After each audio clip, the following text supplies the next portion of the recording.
The Marvel Cinematic Universe is rapidly expanding, meaning at any point they could take a fresh batch of comic characters and turn them into big screen stars. The problem is, while some of Marvel's comic book characters are truly awesome, fitting them into the film universe might be impossible. Here's a look at some Marvel characters the movies will never get right. Frankencastle. The Punisher is one of the most famous Marvel characters ever, a regular guy named Frank Castle with big guns who shoots his way through the Marvel universe one bad guy at a time. But what happens when he runs into bad guys with superpowers? That's the question Marvel answered when Wolverine's evil son hacked the Punisher to death. Of course, since this happened in the pages of those wacky funny books, he was soon stitched back together as a Frankenstein-style zombie. Frank Castle returned from beyond the grave to exact bloody vengeance as Frankencastle. It was awesome, but it's doubtful that we'll ever see that storyline actually play out in a movie or on a Netflix series. Though, if Elektra can return from the dead… Next Wave. You know how Scary Movie and Airplane made fun of whole genres of movies? Next Wave was basically that from Marvel Comics, with the bonus that it actually took place in Marvel continuity, mocking half a century of goofy stories. It sounds great, and Deadpool proved that you can spoof the superhero genre while still making fun of a cool superhero film. It's a big house. It's funny that I only ever see two of you. It's almost like the studio couldn't afford another X-Men. Still, Next Wave just doesn't seem to fit the style of the current MCU. And even with 14 movies so far, there's still not quite enough material yet to properly mock it. Maybe in another decade the world will finally be ready for the joy of watching a dragon stuff a superhero down his pants. Throg. So, there's a tiny frog who also has the powers of Thor, including an itsy-bitsy super cute little magic hammer. Naturally, his name is Throg, and he goes around saving frogs from alligators, giant rats, and Thanos. Eventually, Throg teamed up with other super-powered animals to form the Pet Avengers. And by this point, it should be pretty self-explanatory why you'll never see Throg in a major motion picture, or even a minor one. Speaking of superpowered amphibians, that brings us to Manphibian. A blatant ripoff of the creature from the Black Lagoon. The main thing Manphibian has going for him is, well, his name. Beyond that, though, he's kind of all over the place. Turns out he's an alien who ended up on Earth while chasing down the being who killed his wife. Then he somehow joined S.H.I.E.L.D. Considering Marvel hasn't even figured out how to fit Namor into their movies, it's a good bet that Manphibian isn't very high on their list. The Beyonder.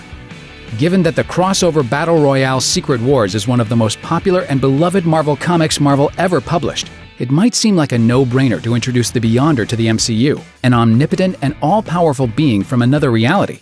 The Beyonder is basically a living MacGuffin used to bring the other characters together. The Beyonder. Unfortunately, blank slates make for boring characters, which was proven in Secret Wars 2, which featured the Beyonder being taught important lessons about humanity, like how to poop. Considering he's both infinitely powerful and infinitely boring, the Beyonder is just a can of worms there's no point in opening. Wiccan and Speed. Founding members of the Young Avengers, Wiccan and Speed would seem to be perfect candidates to eventually show up in either the films or the TV shows that comprise the extended Marvel Cinematic Universe. Wiccan has interesting magic powers, Speed can run really, really fast, and they're both cool, relatable teenagers. So what's the problem? Well, their backstories are kind of the most insane thing ever. Because these twin brothers are magical semi-hallucinations created by the Scarlet Witch and the Vision, who is an android, having sex. While Vision and Scarlet Witch are on the path to a relationship in the films, they're still a little ways away from having teenage sons invented through mutant sorcery. And that's just fine. Spider-Man Noir. Imagine if Batman were also somehow Spider-Man at the same time, and you have a pretty good idea of both why Spider-Man Noir is both totally awesome and why it will never appear in the movies. Spider-Man Noir takes the usual Spidey gang and reimagines them as characters in a 1930s detective pulp novel, with Peter Parker playing the tough-as-nails reporter who cracks down on shady underworld villains. It's great, but it's way too high concept for Hollywood, and would likely just confuse everyone. A direct-to-DVD cartoon is about the best fans could hope for with this one. Eternity.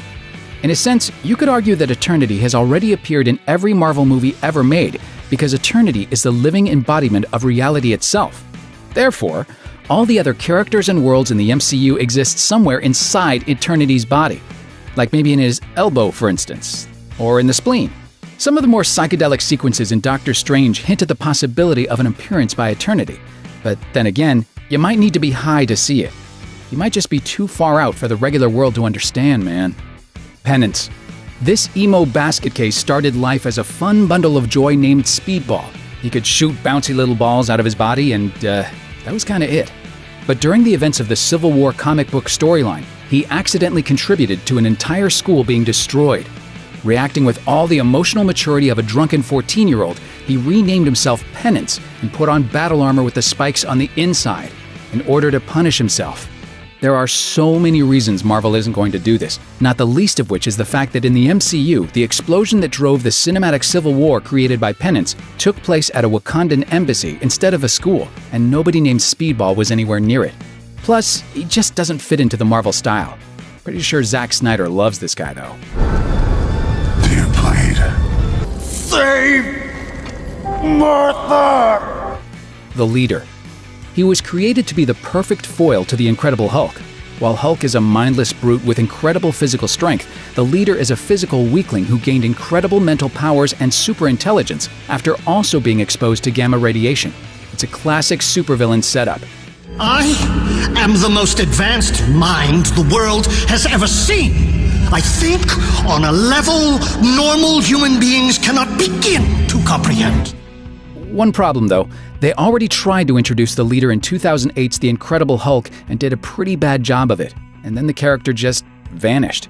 Maybe because Marvel got a look at how DC handled their giant-headed freak villain Hector Hammond and realized this was just a stupid idea that'd be better off swept under a rug. How wonderful that all it took for you to grow up was the end of the world.